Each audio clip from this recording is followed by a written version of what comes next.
안녕하세요. 명절이 다가오기 시작하면 며느리들은 머리가 슬슬 아파오기 마련이죠. 저도 매 명절을 힘들게 보냈던 게 생각나네요. 하지만 지금은 아주 편하게 명절을 보내고 있죠. 그 짜증나는 명절에서 어떻게 벗어났는지 알려드릴게요.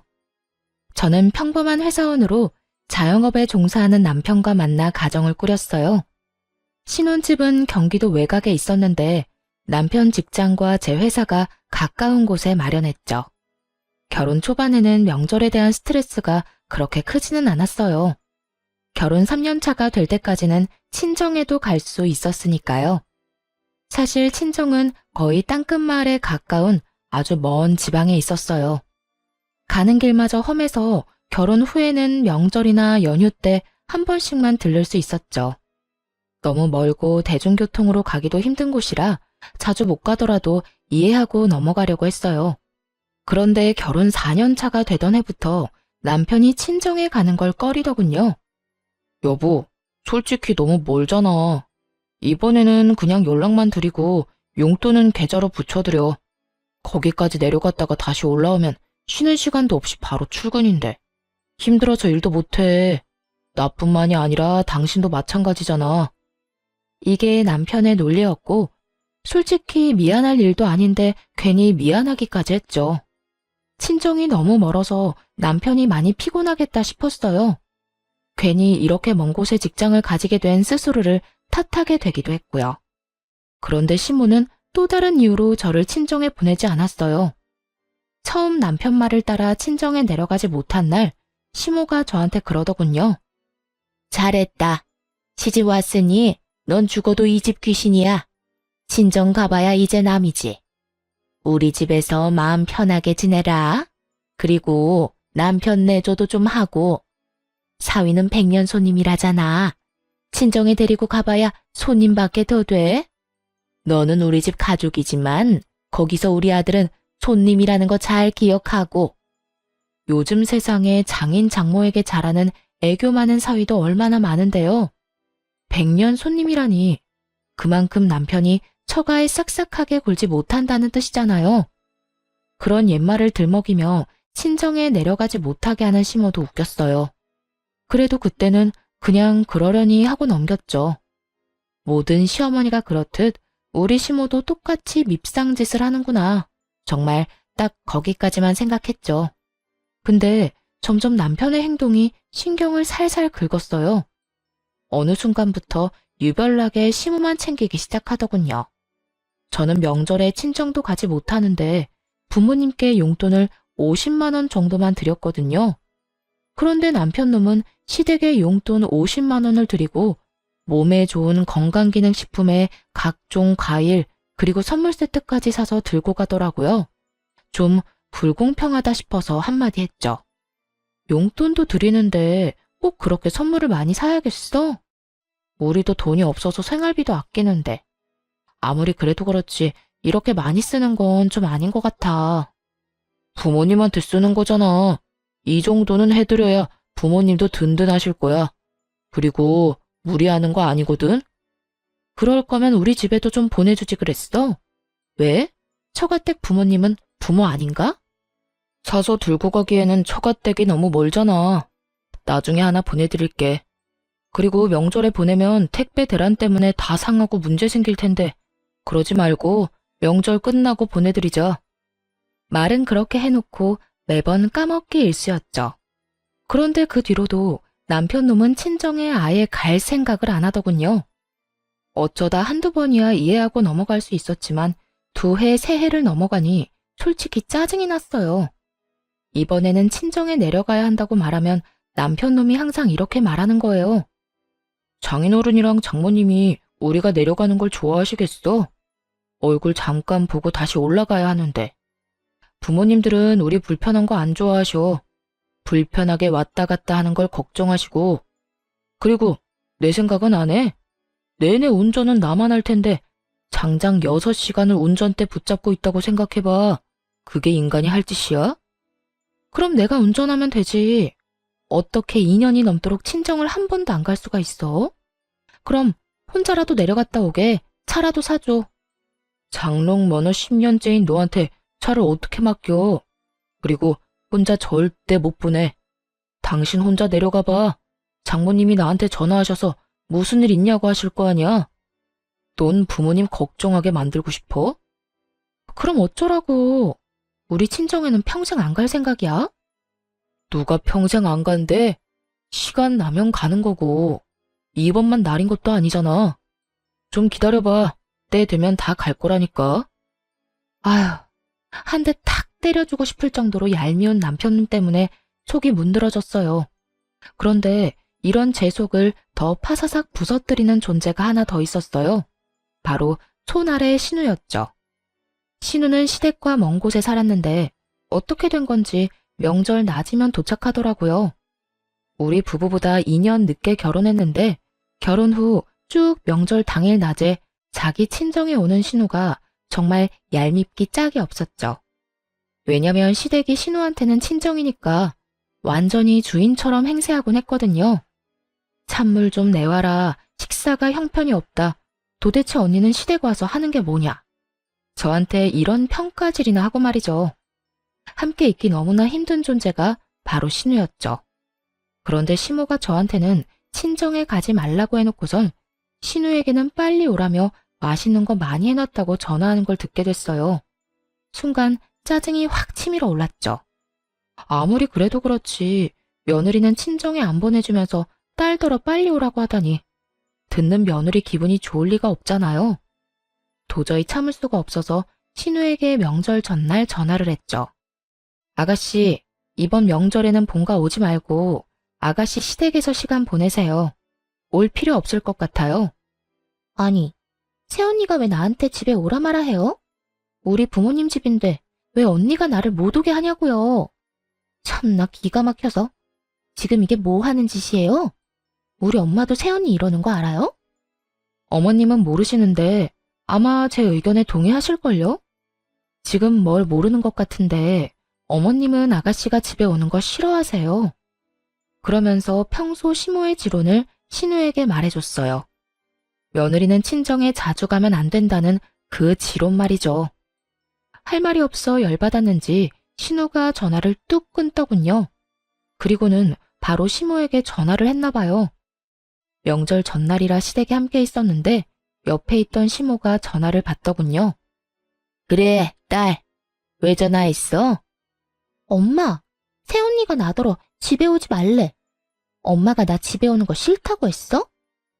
뭐? 내가 왜 그런 소리를 해? 얘, 너 도대체 우리 딸한테 무슨 소리 한 거야? 왜 오지 말라고 한 거니? 시모가 화들짝 놀라서는 저한테 화를 내며 묻더라고요. 그래서 아무 생각 없는 척 시모에게 태연스레 말했죠. 어머님이 저한테 말씀하셨잖아요. 며느리가 친정 자주 가는 거 보기 싫다고요. 죽어서도 이 집 귀신인데 친정 가면 뭐 하냐고. 그러니까 저도 몇 년째 친정에 안 보내고 있으시잖아요. 안 그래요? 항상 그렇게 말씀하시길래 아가씨한테도 어머님 생각 말해드렸어요. 어머님은 며느리가 친정 가는 거 싫어한다고. 아가씨도 며느리인데 이 집에 오지 말아야 하는 거 아닌가요? 그 이야기를 듣던 시모는 순간 벙찐 모양이었어요. 다 자기가 한 말이었으니까요. 그걸 신우에게 대입해서 그대로 돌려줄 줄은 생각도 못했나 봐요. 그때 신우가 전화로 그러더군요. 이 언니 웃기네. 어떻게 며느리랑 딸이 똑같아요. 당연히 다르지. 똑같죠, 남의 며느리인 건. 근데 다른 게 있긴 해요. 아가씨랑 저랑은 시어머니가 다르잖아요. 아가씨는 상식적이고 친절하고 좋은 시어머니 만났나 보네요. 추석 당일 아침에 밥만 먹이고 바로 친정에 보내주는 거 보면. 근데 저는 다르거든요. 지금 몇 년째 친정을 못 가는 건지 모르겠어요.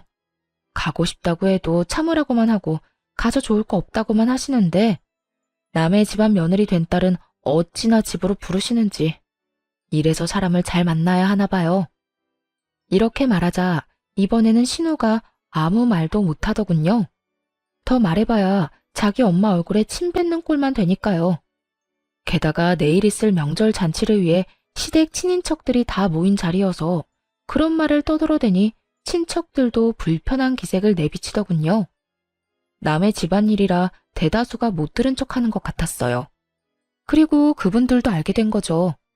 이 집 식구들이 명절에도 며느리를 친정에 안 보내준다는 걸요. 졸지의 시모는 속 좁고 며느리 생각 안 하는 못된 시어머니가 되어버렸어요. 그게 분했는지 저를 한껏 째려보더라고요. 그때 남편이 제 팔을 붙잡으며 밖으로 끌고 나갔어요. 당신 왜 이래? 왜 이런 좋은 날 기분 나쁜 소리를 하냐고. 내가 나중에 처가 때 가준다고 말했잖아, 때 되면. 그때가 대체 언젠데? 벌써 2년 동안 친정을 한 번도 못 갔어. 친정이 해외야? 제주도야? 울릉도, 독도야? 섬도 아닌 대한민국 내륙인데 왜 못 가? 처음에는 당신 피곤하다고 해서 나도 이해했어. 근데 계속 안 가겠다는 건 의도가 뻔하잖아. 야, 그런 이야기가 아니잖아. 내가 뭐 평생 안 간대? 가긴 갈 건데 요새 좀 피곤해서 못 간 거지. 참나, 명절에 시댁을 가면 친정도 가는 게 상식이야. 당신 동생처럼. 시누이 시댁은 상식적으로 행동하던데 왜 당신네는 안 그런지만 골라서 해? 아무리 시어머니가 달라도 그렇지. 내가 그냥 재수가 없는 거야? 그래서 이런 시어머니랑 남편 만나는 통에 친정 못 간 거냐고. 아무리 그래도 친인척들 다 있는 데서 그런 말하면 우리 엄마는 뭐가 돼? 뭐가 되긴? 상식 없고 속 좁은 시어머니가 되는 거지. 근데 틀려? 맞는 말이잖아. 당신처럼 어머님도 나 친정 못 가도록 매번 막으셨어. 몰랐지? 주말에 나 혼자라도 가려고 하면 매번 시댁에 오라고 해서 일 시키신 분이야. 그러면서 당신 내조해야 하니 친정에는 관심 끄라고 하셨고. 주변 사람들도 그런 사정을 다 알아야 내가 덜 억울하지 않겠어? 어쨌든 나 이번에는 무조건 친정 갈 거야. 당신은 오든지 말든지 마음대로 해. 그렇게 말하고 남편 차키를 챙겨서 밖으로 나왔어요. 그리고 남편 차를 타고 친정으로 내려왔죠. 오랜만에 차를 운전하긴 했지만 친정으로 가는 길을 잊어버리지는 않았더라고요. 그렇게 혼자 내려갔더니 친정 부모님이 깜짝 놀라더군요. 너 연락도 없이 웬일이야? 얼마 만에 보는 거냐? 잘 지냈어? 아빠. 잘 지냈어. 근데 우리 사위는 왜 너 혼자 내려왔어? 아, 그 사람은 시댁에 있지. 나 혼자 차 타고 여기 내려온 거야. 이번에는 나도 친정에 오고 싶었거든. 그러고는 사가지고 온 선물을 부모님께 잔뜩 안겨드리며 집 안으로 들어갔어요. 왜 지금껏 못 드린 건강기능식품과 과일 바구니들 말이에요. 오랜만에 친정집에 들어서니 푸근하고 마음이 놓였죠. 친정에는 남편과 싸웠다는 이야기는 따로 하지 않았어요. 그런데 저 혼자 내려보낸 것이 눈치가 보였는지 남편 놈이 그 다음날 부랴부랴 친정으로 내려왔더군요. 시댁 차를 몰고 왔더라고요. 그런 남편 놈을 보며 무미건조하게 말했죠. 무슨 일로 여기까지 왔어? 시댁에 있지. 당신이 여기 있는데 내가 어떻게 계속 본가에 있어? 장인어른, 장모님, 잘 지내셨죠? 얼마 동안 못 내려와서 정말 죄송했습니다. 앞으로 자주 찾아올게요. 얼마나 갈지 모를 의미 없는 말을 꺼내며 남편 놈이 넉살 좋게 인사를 하더군요. 그래도 그냥 그러려니 했어요. 이 인간이 또 안 가겠다고 하면 혼자서라도 이렇게 오면 되겠다 싶었거든요. 그렇게 친정에서 쉬고 집에 도착하니 남편 놈이 그러더군요. 시모가 화가 많이 났다고요.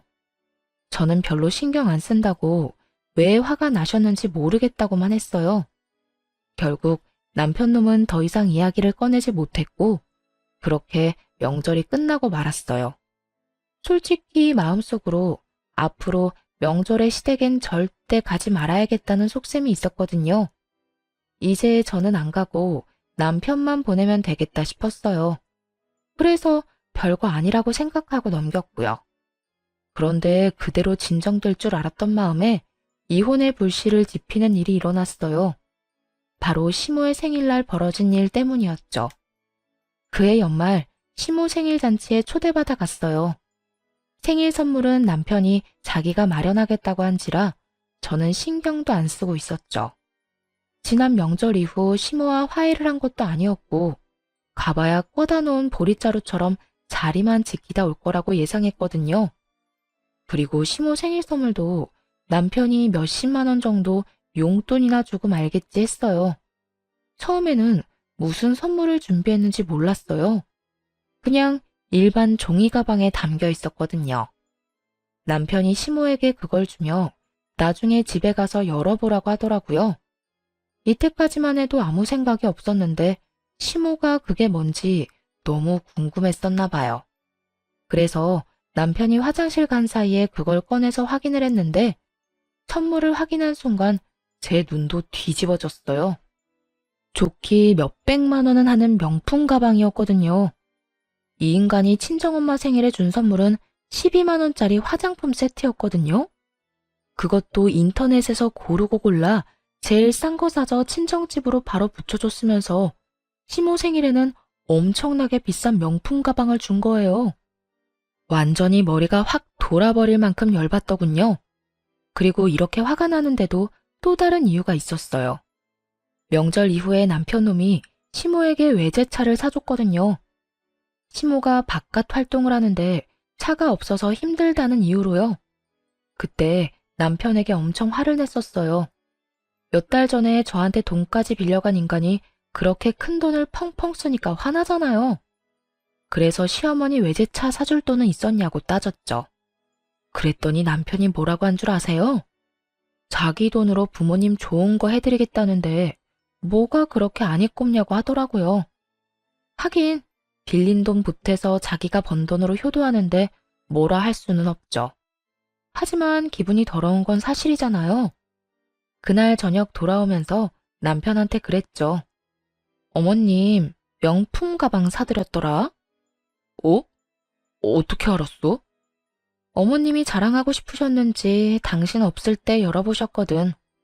돈 없다면서 나한테 빌려가 놓고 아주 어머님한테는 펑펑 쓰네?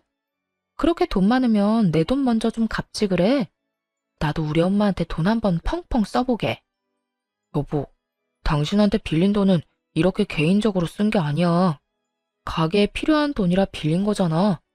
그리고 엄마한테 준 거 진짜 명품도 아니라고. 그냥 레플리카야. 몇십만 원 하는.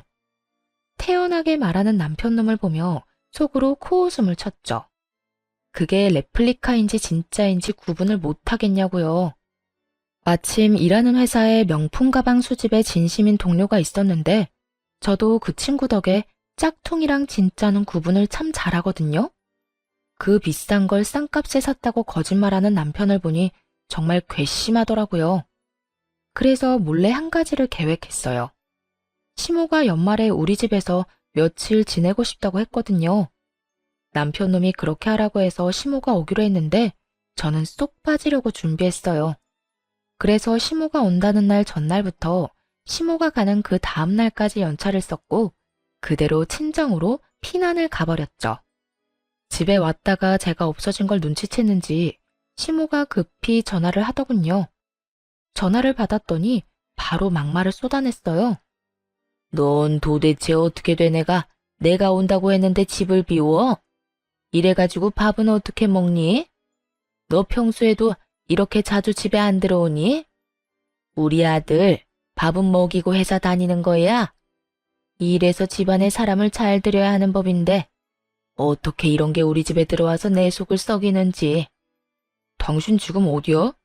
어딜 가면 간다고 이야기는 하고 가야지. 나 지금 친정 내려가는 길이야. 어머님은 내일 오신다더니 하루 빨리 오셨네. 나도 급한 볼일이 있어서 내려가는 거니까 당신이 어머님 좀 잘 보살펴 드려. 당신 어머니잖아. 친정? 갑자기 친정에는 왜 가는데? 그것도 혼자서? 무슨 일 있어? 누가 불러서 가는 거야? 무슨 일인데 말 좀 해봐.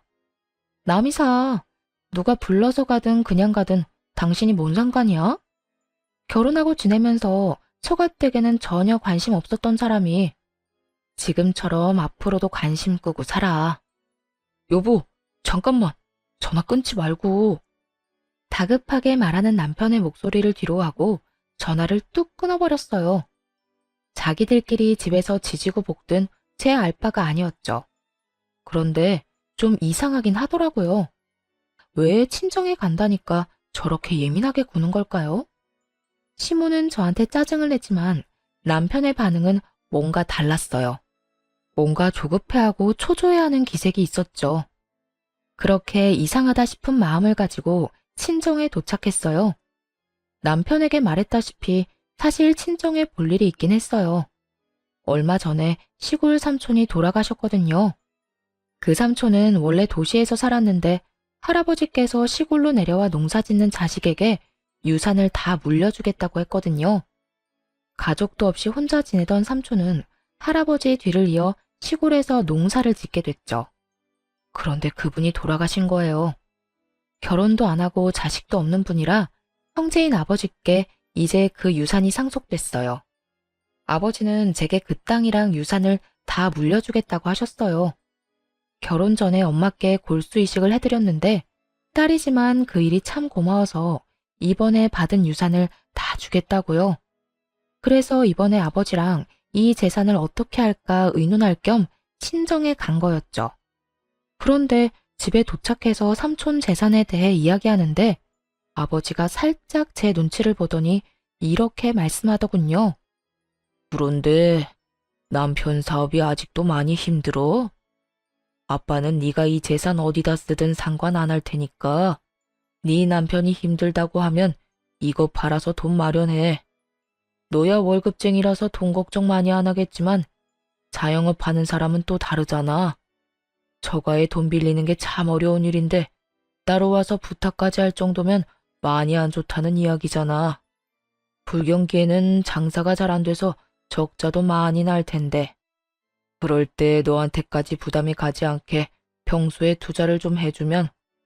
잠깐만, 아빠. 그게 무슨 소리야? 남편이 아빠한테 돈 빌리러 왔다고? 너 몰랐어? 나는 너도 알고 있는 줄 알았는데. 아니, 언제? 얼마를 빌려갔는데? 3달 전쯤에 와서 가게가 힘든데 너까지 힘들어한다고 혹시 돈 좀 빌릴 수 있냐고 해서 빌려줬지. 6천만 원 정도.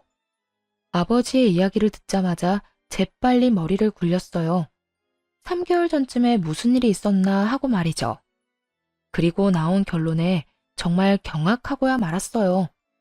3개월 전에 남편놈이 시모에게 외제차를 사줬었거든요. 이 정신 나간 놈이 아빠를 속이고 돈 빌려다가 시모 외제차를 사준 거예요. 아마 그 명품 가방도 아버지가 빌려준 돈을 보태 마련했겠죠. 저한테도 돈 없다고 빌빌거리면서 1년 전에 돈 빌려간 놈이 저 몰래 아빠에게도 돈을 빌려갔다는 이야기를 들으니 진짜 열불이 나더라고요. 이제야 남편 놈의 이상한 반응이 이해되기 시작했어요. 이 나쁜 놈이 저 몰래 친정 아빠한테 돈 빌린 걸 들킬까봐 친정에 간다고 할 때마다 그렇게 예민하게 군 거였어요. 와, 있는 도끼에 발등 찍힌다는 말이 있긴 하지만 이렇게 호되게 찍힐 줄이야. 정말 상상도 못했거든요. 그저 귀찮아서 친정에 안 내려가는 것이라 생각했는데 그게 아니라 이런 미친 짓을 저 몰래 하고 있었다니. 화가 치밀어 올라 계획보다 더 빨리 일을 마무리하고 집으로 향했어요. 친정에 있는 내내 남편에게서 전화가 왔는데 모조리 씹어버렸더니 나중에는 문자까지 보내오더군요. 어디냐, 언제 오냐, 내가 내려갈까 하고 말이죠. 그래서 답장을 딱 하나 보냈어요. 지금 올라간다 라고요. 그렇게 집에 도착했더니 시모는 없고 남편 혼자 있더군요. 뭔가 불길함을 느낀 건지 남편 놈이 눈치를 보더니 이렇게 말했어요. 친정에는 왜 갔다 왔어? 장인어른 장모님 아무 일 없으시지? 아무 일도 없으셔. 근데 오늘 우리 사이엔 무슨 일 있을 거야. 나 당신이랑 이혼할 거거든. 갑자기 그게 무슨 소리야? 이혼이라니. 친정에 갈 때마다 어머님께 한 소리 들어야 하는 것도 짜증나고 쉬는 날에도 내 맘대로 못 쉬는 거 진짜 열받아. 그냥 이혼해. 더 이상 이렇게는 못 살아. 일부러 돈 관련해서는 입도 벙긋 안 했어요. 남편 놈이 대체 언제 이야기할까 궁금했거든요. 그런데 예상과 달리 먼저 돈 이야기를 안 하니 남편 놈이 완전히 당황하더군요. 이혼을 하게 되면 저에게 빌려간 돈을 당연히 갚아야 할 테고 그뿐만이 아니라 장인어른한테 빌린 돈도 갚아야 했죠. 그걸 생각하니 아득했는지 똥줄 빠진 것처럼 안절부절 못하더라고요. 그렇게 이혼 소송을 진행했어요. 물론 남편은 절대 안 된다고 했는데 그냥 비웃어줬죠. 이혼이 자기 혼자 안 하겠다고 안 할 수 있는 게 아니잖아요. 그런데 이혼 소식을 어떻게 전해 들었는지 시모가 전화를 했어요. 네가 이혼하자고 했다며? 니깎게 뭔데 우리 아들한테 이혼하자는 거야? 걔가 뭐 잘못한 게 있는데? 나도 그렇고 아들도 그렇고 우리는 떳떳해. 뭐 쫄기라도 할 줄 알았어? 이혼하자면 하는 거지. 그런데 네가 그래봐야 위자료 한 푼도 못 줘. 그리고 네가 결혼할 때 받아간 결혼자금 그거 고스란히 뱉어내고 이혼해라. 아니면 이 이혼 절대로 못 해주고 끝까지 쫓아가서 그 돈 다 받아낼 생각이야. 그러니까 도망칠 생각하지 말라고 미리 경고하려고 전화했다. 시모의 기세가 아주 등등하더군요. 뭐 이해할 수 있었어요. 시모는 아무것도 모르고 있었으니까요. 그러니까 이렇게 커다란 폭탄을 던질 거라는 상상도 못하고 거만하게 구는 거겠죠. 그래서 그 다음날 준비한 서류를 들고 시댁을 찾아갔어요. 시모가 팔짱을 딱 끼고 두 눈을 부라리며 저를 쳐다보더군요. 그런 시모를 보며 그저 웃으면서 가지고 있는 서류를 거실 탁자 위에 올렸어요. 서류에는 1억이라는 큰 돈을 시모가 제게 줘야 한다는 글이 적혀 있었죠. 그 내용을 보고 당연히 시모는 어리둥절해 하더군요. 분명히 자기가 돈을 받아내야 한다고 생각하고 있었는데 오히려 본인에게 1억이라는 큰 돈의 청구서가 돌아갔으니까요. 이게 뭐야? 네가 나한테 돈을 준다는 얘기니? 아니요. 어머님이 저한테 1억을 주셔야 한다는 얘기예요. 그게 무슨 소리야? 너 결혼할 때 내가 1억 줬잖아. 그거 너 다 했잖아. 그러니까 이혼하면 그거 다시 다 돌려줘야지. 어디서 사람을 속이려고? 예상대로 시모는 미친 듯이 소리를 치며 거짓말하지 말라고 난리를 피우더군요.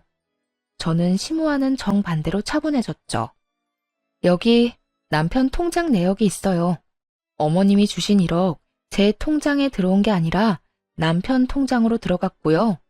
그 1억은 결혼 자금과는 아무런 상관없이 남편 가게 사업 자금으로 들어갔어요. 보면 아시죠? 한글 못 읽는 거 아니시잖아요. 그리고 그 이후로 제가 남편한테 결혼 자금으로 받은 돈은 조금도 없어요. 남편 통장, 제 통장, 어딜 봐도 그런 내역은 없잖아요. 안 믿기시면 변호사 통해서 금융기록 같은 거 살펴보셔도 돼요. 이야기를 듣는 시모 얼굴이 딱딱하게 굳어가기 시작했어요. 그러거나 말거나 서류를 다음 장으로 넘겨서 다시 또박또박 말했죠. 그리고 이건 남편이 저한테 빌려간 4천만 원에 대한 이체 내역이고요. 빌려주면서 당연히 갚으라고 이야기했고 그 돈은 온전히 제 월급으로 모은 거 확인할 수 있어요. 그리고 제 통장에는 남편이 그동안 준 생활비 내역이 있는데 6년이라는 기간을 다 통틀어도 총 금액이 1,000만 원도 안 돼요. 그렇다고 남편이 살면서 생긴 빚을 따로 갚은 것도 아니고요. 가게가 어렵다는 말에 제가 6년간 빌려준 금액이 더 커요. 정 의심되면 그것도 금융기록 뒤져보시고요. 그러면서 바쁘게 다시 다음 장을 넘기며 또 말했죠. 시모는 남편과 제가 준비한 서류를 번갈아 보며 몸을 부들부들 떨더라고요. 이건 남편이 저희 아버지에게 빌려간 6천만 원에 대한 차용증이에요. 이건 저도 몰랐는데 얼마 전에 어머님께서 저희 집에 와서 쉬셨잖아요. 그때 연차 쓰고 친정에 내려갔다가 처음 알게 된 사실이에요. 남편이 저한테 아무 말 안 하고 아버지께 돈을 빌렸더라고요. 그 때문인지 친정에 내려가는 저를 방해까지 했고요. 여보, 내가 방해를 한 게 아니라. 남편 놈이 찔리는지 중간에 변명을 하려고 하더라고요. 저도 말이 곱게 나오진 않았죠. 그럼 언제 이야기할 생각이었는데? 너 내가 그날 친정 내려간다고 했더니 필사적으로 막았잖아. 네가 우리 아빠한테 나 몰래 돈 빌린 거 안 들키려고. 게다가 빌려놓고 갚을 생각은 안 하고 펑펑 쓰기만 해?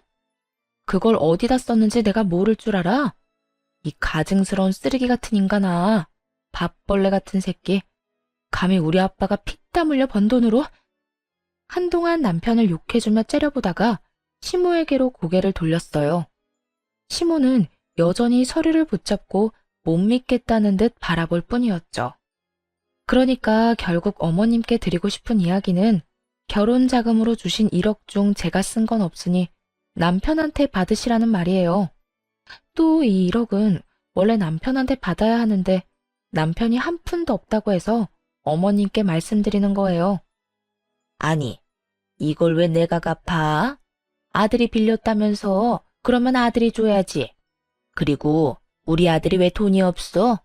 너희 집이 있잖아. 팔면 돈 나올 텐데 그걸로 마련하면 되지. 그 말을 듣고 조용히 다시 서류를 한 장 더 넘겼어요.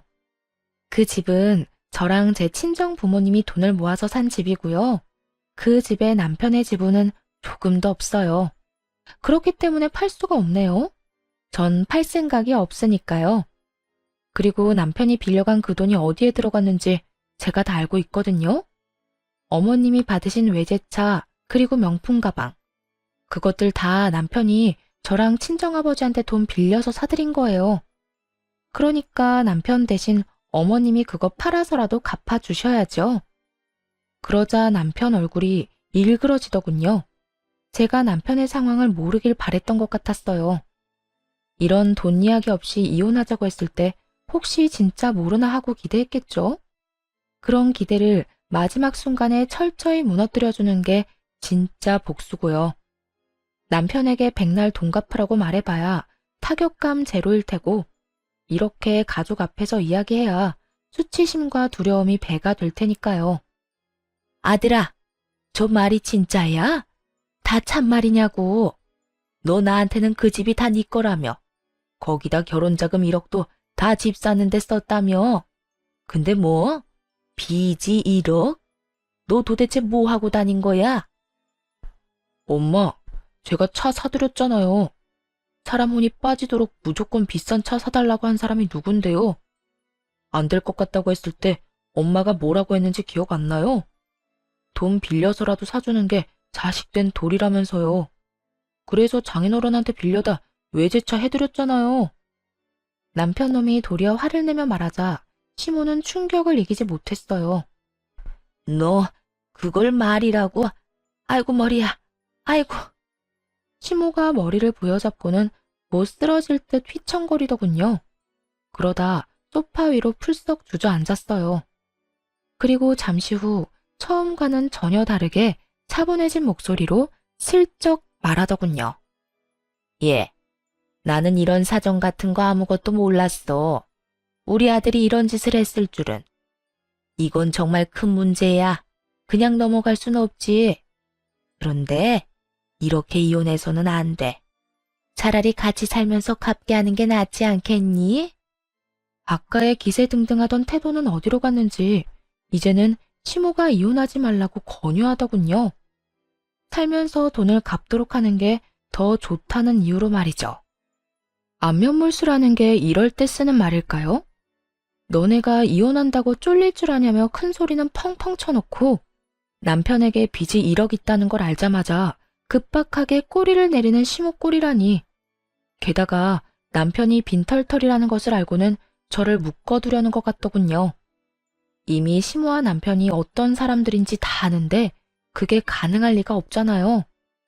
솔직히 두 사람이 저한테 조금이라도 친절하게 대했다면 그리고 저를 속이지 않고 친정에 가도록 배려해줬다면 이혼까지 생각했을까요? 분명 고민이야 했겠지만 이혼은 안 했겠죠. 그렇지만 남편의 행동이 너무 치사했잖아요. 친정에는 내려가지도 못하게 한 주제에 장인어른한테 빌린 돈으로 시모에게 외제차와 명품백을 사주다니. 그런 남편놈을 보고 누가 이혼을 생각하지 않을 수 있겠어요? 저는 코웃음을 치며 시모에게 말했죠. 아드님 이혼 안 시키고 절 붙잡아 보려는 그 마음은 알겠지만 이미 늦었어요. 이혼 소송 진행 중이거든요. 그리고 이혼하든 안 하든 이 돈은 남편이 갚아야 하는 거고요. 저희 아버지도 그렇고 저도 그렇고 이 돈 어떻게든 받아낼 거예요. 그제야 시모가 무너지더군요. 갑자기 고개를 쳐들더니 실성한 여자처럼 아들에게 소리쳤어요. 난 못 갚아. 네 잘못이고 네가 빌린 돈이니 네가 갚아. 내가 뭔가 해줄 거라고 절대 기대하지 마. 잘못한 건 네 놈이고 나는 결백하니까. 결백한 거 치곤 시모가 받아먹은 게 워낙 많아서 남편 놈도 가만히 있진 않았어요. 아니, 그 돈 빌려서 온전히 저한테 쓴 것도 아닌데 왜 못 갚아주는데요? 와, 엄마 진짜 얼굴에 철판 제대로 깔았네. 그만큼 받아놓고 이제와 발뺌을 하신다? 그건 제가 용납 못해요. 두 사람은 1억이라는 빚 앞에 한치도 물러서지 않고 팽팽하게 싸우더군요. 그런 둘을 놔두고 그 집을 빠져나왔어요. 그리고 집에 오자마자 용달차 부르고 안방에 있는 남편 짐부터 꺼냈죠. 그런데 어느새 남편 놈이 집에 슬그머니 들어오더니 짐을 싸는 걸 보고 저를 말리려고 하더군요. 여보, 진짜 이럴 거야? 나 정말로 내보낼 거냐고. 우리가 함께 산 세월이 몇 년인데 이런 식으로 내보내는 건 좀 아니지 않아? 내가 어떤 식으로든 갚는다니까? 그 돈은 당연히 갚아야 하는 거고 당신은 이 집에 대한 지분이 하나도 없잖아. 결혼할 때 한 푼도 안 내고 이 집에 들어온 건 너야. 그때도 당신 가게 힘들다고 해서 어머님한테 받은 돈도 당신이 모았다던 결혼 자금도 다 가게로 들어갔지. 솔직히 그것도 의문이긴 해. 그 돈은 시댁에 안 갖다 바쳤어? 나 당신한테 제대로 생활비 받아본 적 한 번도 없어. 그것만으로 이미 아웃이고 어차피 이혼하고 나갈 텐데 뭐하러 굳이 같이 살아? 보기 싫은 얼굴 쳐다보면서. 그러니까 미리 좀 나가. 알았어? 하나부터 10까지 너무 맞는 말만 하니 남편도 더 이상 아무 말 못하더군요. 뭐 입이 10개라도 할 말이 없었겠죠. 자기가 뭘 잘했다고 이 집에 남겠다 어쩐다 이야기하겠어요?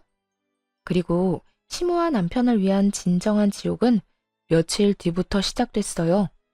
이혼에 대한 전말을 모두 듣게 된 친정아빠가 완전 열받으셨거든요. 그딴 놈도 하나뿐인 사위라고. 내가 노후자금으로 모아놨던 자금까지 빌려줬는데 널 속이고 그딴 짓을 했다고?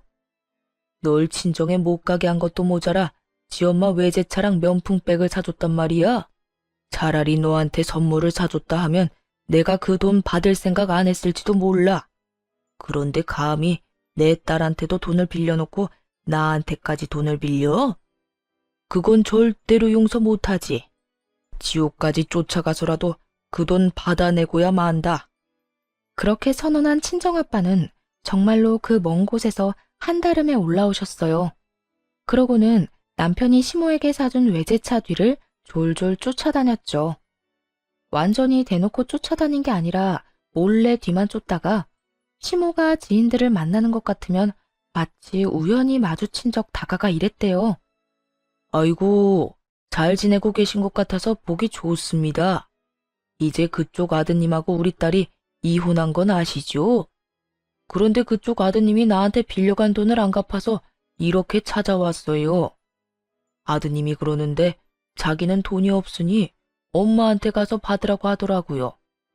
저도 노후를 위해 힘겹게 마련한 돈이라 없으면 크게 곤란해서 말이죠.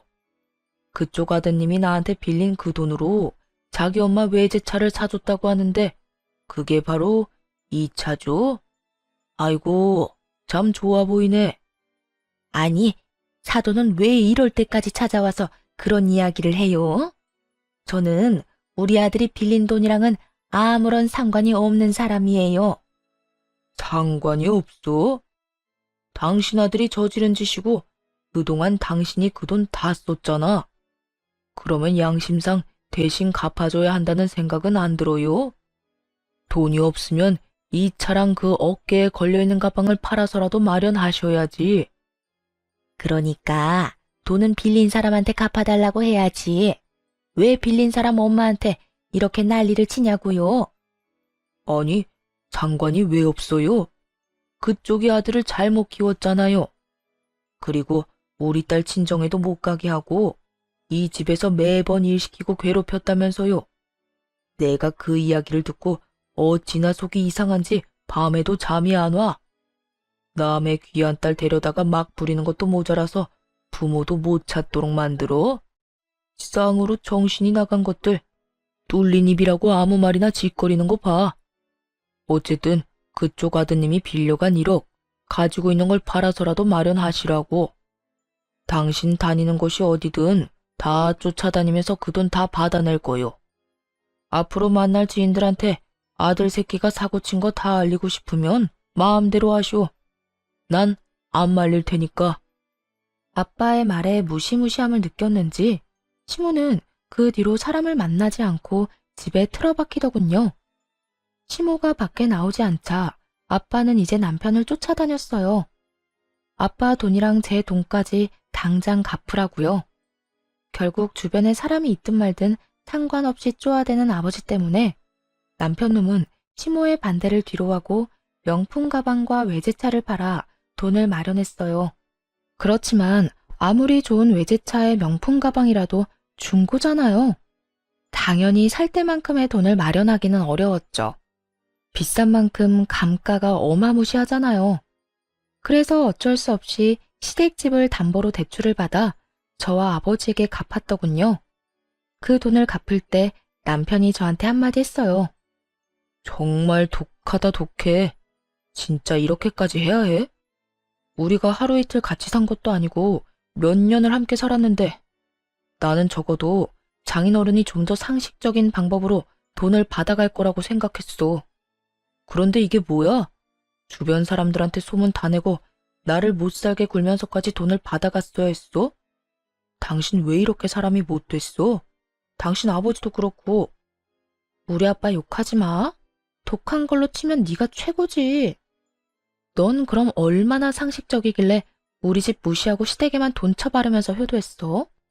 솔직하게 말해서 네가 시댁에 효도할 때 친정에도 똑같이 해줬으면 내가 이랬겠냐고. 입장 바꿔놓고 생각해봐.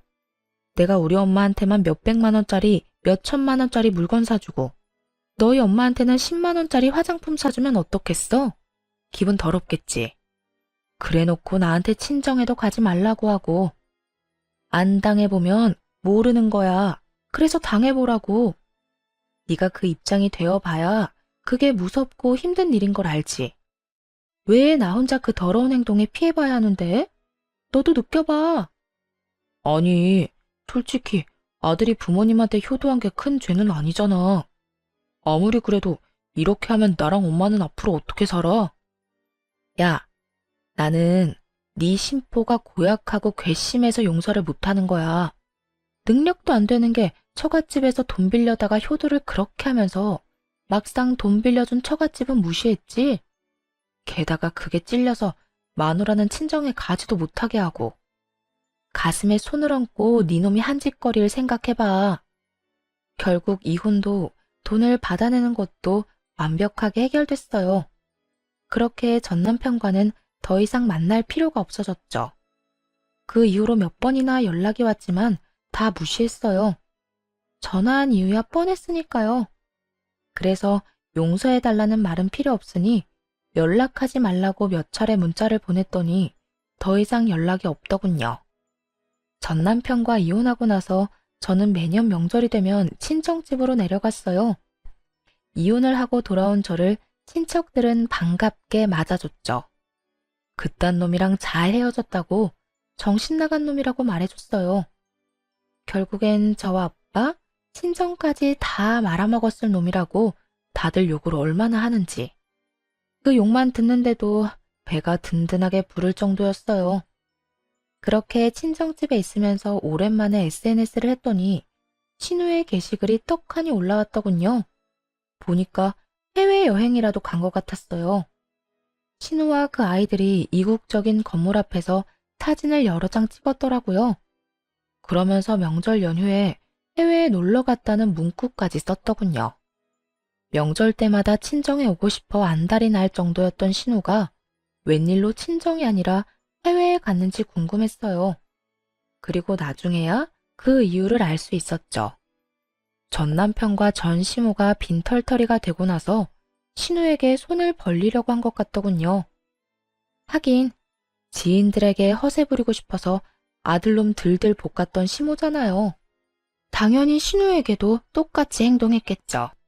눈치 빠른 신우는 그러기 싫어서 명절에 해외여행을 하고 있는 거였어요. 매년 떠들썩하게 사람 많던 시댁에 결국 찬바람만 쌩쌩 불고 있는 상황인 거죠. 게다가 들어보니 전 시모와 전 남편의 관계는 더욱 악화일로를 걷게 됐더라고요. 전 남편이 결국 시댁에서 나와 가게에서 숙식하고 있다는 소식을 들었어요. 자신을 구박하고 차랑 가방 돌려달라며 찡찡대는 시모 때문에 말이죠. 전 남편도 자신이 그렇게 살게 될 줄 알았으면 그런 짓을 안 했을 거예요.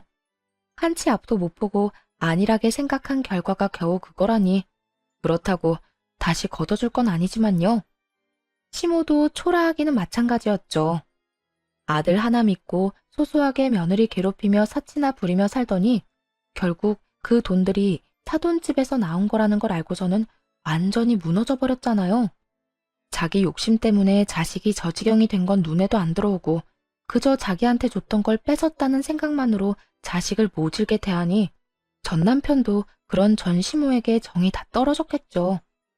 결국 시모는 이제 명절을 아주 조용하고 조촐하게만 보내게 됐고 나날이 아들, 딸의 지원도 끊겨 근근히 살아가고 있다고 하더군요. 뿌린 대로 거둔 꼴이 참 웃겼죠. 이렇게 저는 그 지옥 같은 시댁의 명절에서 벗어날 수 있었어요. 이혼한 걸 절대 후회하지 않아요. 더러운 꼴 보기 전에 떠나는 것도 좋은 방법일 수 있답니다. 긴 글 읽어주셔서 감사해요. 좋은